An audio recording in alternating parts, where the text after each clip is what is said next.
Right, the next member of our panel is Leo Bagley. Leo was appointed as Executive Deputy Secretary in May of 2017. He joined the department in 2015 as Special Assistant to Secretary Leslie Richards.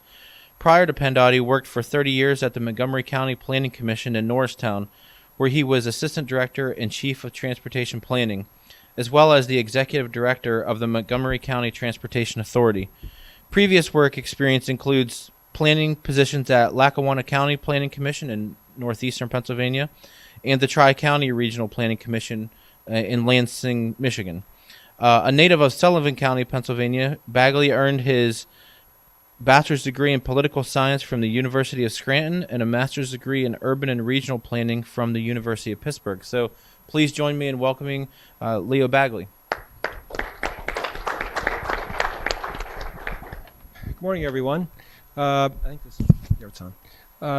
Good morning. I'm going to do a little quick summation of PennDOT, and we'll get into some questions that Eric has for both Representative Rothman and for Nolan. Let me just tell you a little bit about PennDOT and the scope of what we are. We have about a little over 11,000 employees. We have about a $10.5 billion budget. We put out contracts for construction of about $2.5 billion a year. We have 40,000 miles of roads to maintain, 25,000 bridges to maintain, and we provide funding for 56 transit authorities, and we also process all of your driving vehicle services, licenses and registrations, doing about 30 million transactions a year from our driving vehicle services group. IT, intelligent transportation systems, the whole gamut of that is an important element to us. We have a very active IT system and intelligent transportation system across the state with variable message signs, smart signals.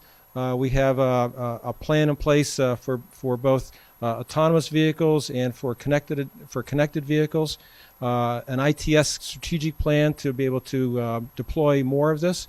We're developing a backbone fiber system for the entire state to serve not only the interstates but the expressway system. We are partnering right now in a potential broadband initiative in rural areas for working with the FCC and some private companies to provide some services where we're going to get a benefit for some of the devices we have in the rural areas, and the companies will be able to bring broadband to some of the rural areas which really have nothing right now.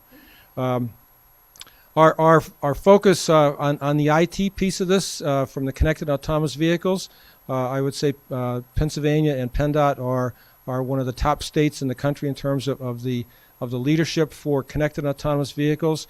We are the first state to put out testing guidelines. We started developing those last spring when Uber had its accident in Tempe, Arizona that killed the lady. We expedited some of our testing guidelines.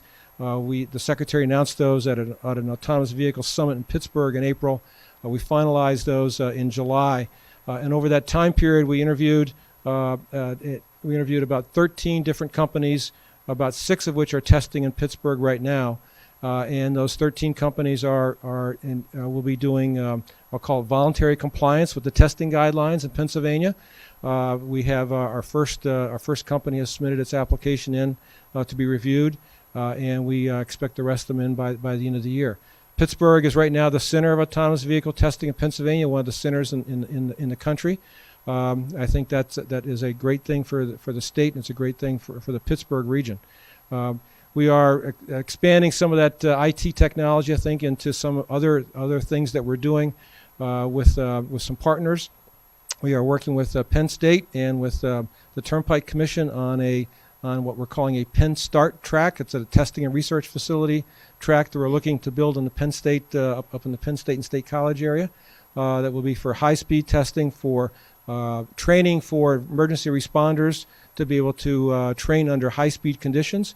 Right now they do tabletop exercises with toy cars on a table. That's how they train for work zones and to how to set up work zones and how to respond to accidents on our interstate system. We'll get into some of the questions here, but the work zone issue for us is an important one. I can't tell you how often we get emails from the Emergency Management Association and our agency and from our statewide traffic control center work zone intrusions into either our forces or contract forces. As Representative Rothman said, the job of PennDOT and the contractors is to bring the workers home, and really there is probably no more dangerous job at PennDOT than being a county maintenance employee during work zone activities where people are oblivious to what they're doing, they're distracted and oblivious to the speed that they're going through in a work zone.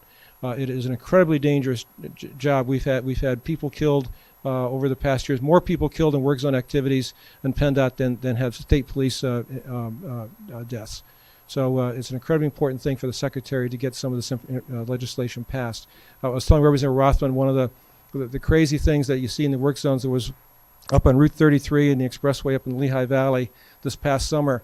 The state police, when they're able to be in the work zones, they were clocking people at 85 miles an hour through a work zone, and trying to track these people down. And the craziest one was where someone decided that the left lane that was closed for the work zone activities by our forces, he decided to drive through the work zone, which was doing concrete patching repairs and replacing it. He drove through 13 pads of concrete before his car was actually stopped by the concrete building up in his car. He came within about 500 yards of hitting their employees.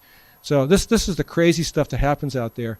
And so being able to do automated work zone enforcement, being able to have automated work zone attenuators for that, as Representative Rothman said, that you don't want to be the person in the truck that gets hit first. And we've had several of those this summer where our employee was injured, but not seriously injured.